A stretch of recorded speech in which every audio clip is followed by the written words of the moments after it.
So most of us have done some out-of-the-box things when it comes to save money, but I recently came across a list of some extra unconventional ways to save money on everyday costs. So today I thought I'd share some of those with you. Maybe they inspire you, or maybe they just give you a good laugh. But I'm also going to share my personal favorite tip when it comes to managing money long term. But before we get started, make sure to subscribe to the channel and send this episode to a friend who might love it. All right, number 1 on the list was to rent a storage cube as an office. Real estate can be a little pricey, but with a storage cube, you can actually get climate-controlled storage units for around $75 to $225 per month. And office spaces run anywhere from $1,500 to $3,500, depending on size and location. So, clever way, save some money, get a space for cheap, do your business there. Now, there's no windows and, no people walking around, so maybe it is less distracting and you're able to just get what you need done in the storage facility. So, this isn't a bad thought. If this is what you need to do, not terrible. Be a little lonely, a little sad, a little depressing, but hey, you save some money.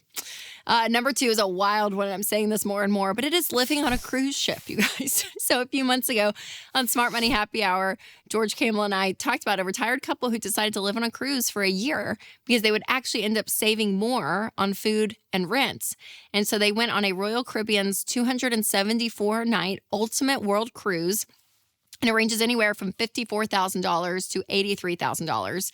And an average assisted living facility starts around $54,000 a person. So they're like, well, instead of doing that, we could just go live on a cruise. So, sure, right? At that point in life, if that's what you want to do, go for it.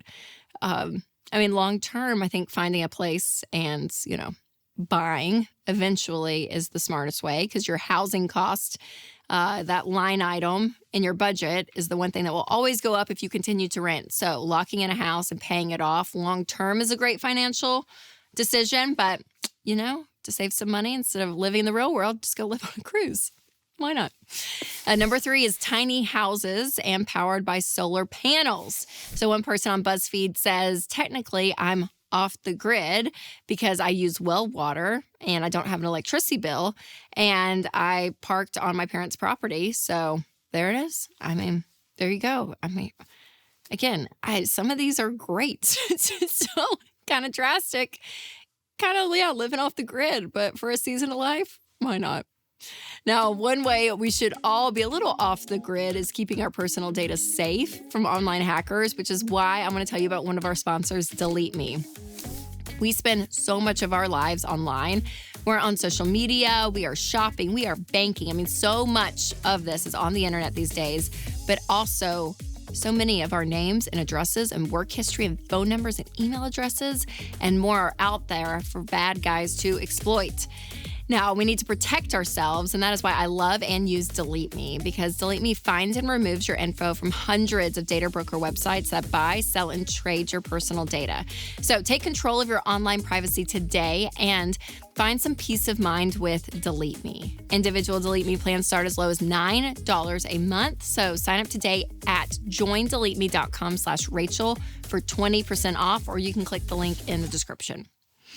Number 4 is that this person lives in their grandmother's old trailer. So this person posted online, I moved back to my hometown after my grandmother passed so I could live in her double wide for free. That is saving some money. Again, long-term buying real estate is good for your overall financial perspective, but, why not for the season? Number 5 is communal electricity. So another example was a girl would blow dry her hair in the hallway of her apartment building and plug in there versus using the plug in her apartment so she would, not be adding to her electric bill. So, it's creative. And number 6, this is one that I do not get, but it is a thing right now, is live in a van.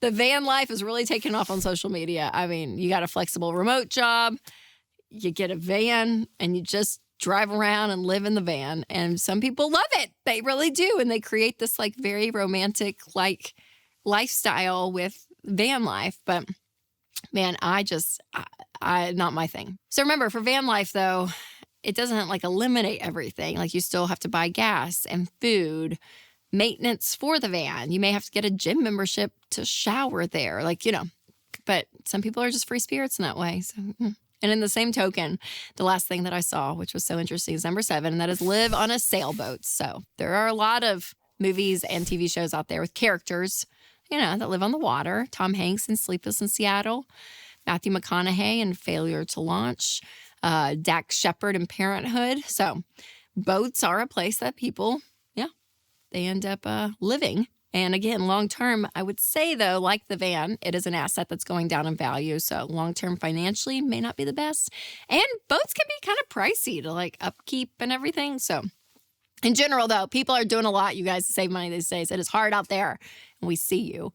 But at the end of the day, remember, you are not a main character in a rom-com. There is, there's reality out there. And I think the more in time that you face that and you're like, okay, what can I do today, regardless of your age, to get control of your money and kind of, be realistic about real life and realistic situations, the better off you're going to be long-term. So I know I sound like I'm robbing joy and fun out of your life. So if you want to be adventurous and do some of that, do it. I'm not against that. But there is a point that reality hits and you have to realize, okay, I have to be wise with my money and be an adult here. And let me just say too, one of the best ways to really jump into that, if you haven't yet, is a budget. Just knowing where your money's going, you guys, is key. If you've not downloaded Every Dollar, our budgeting app, make sure to do that. I'll leave a link down below so you can create a monthly budget for free. But this is one of the best ways if you are looking to save money. Budgeting is one of the best because you actually know where your money's going and you have control over it. And listen, if you do have some debt and you want to get rid of it, make sure to check out my episode on worst ways to pay off debt to avoid going deeper into the financial hole. So you can click here, or if you're listening on podcast, I will put a link below. All right, you guys, remember to take control of your money and create a life you love.